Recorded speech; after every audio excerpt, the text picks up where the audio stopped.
In this particular success story here, we wanted to highlight a large upstream energy company with a multi-billion-dollar capital projects portfolio. Not alone in their struggles, their process was very manual, unintegrated, and relied heavily on many disparate systems, whether that was homegrown or off the shelf, and trying to make them all work together. They perform though. They meet what they tell their shareholders. But they still recognize that they can change, right? They can be better. And so in this case, we worked with this client across a couple of design thinking sessions up front. This really helped us understand their pain points. And with that, we want to make sure that we were looking at short-term and long-term strategies.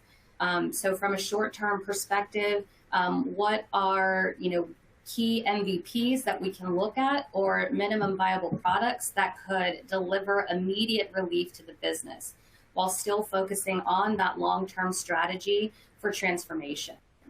And so many of these programs, can be daunting with the thought of you're only going to see value at the very end of this type of transformation, and maybe that's a multi-year type of transition.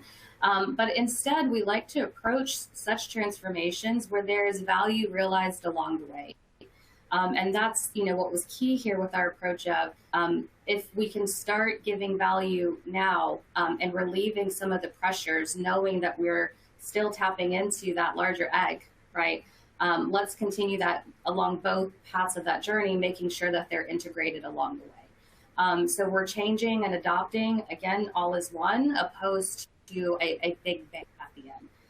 And from, the bringing this process full circle, we're looking at, again, where are they at right now? Where are these pain points, and how can we help them? How can we leverage tools like Copperleaf to start that transition for them and really keep that in a scalable fashion, right? And again, it goes back to that big bang. There is value we can realize along the way here. And I think as Cecily will now touch on, there's multi levels and phases to this as well.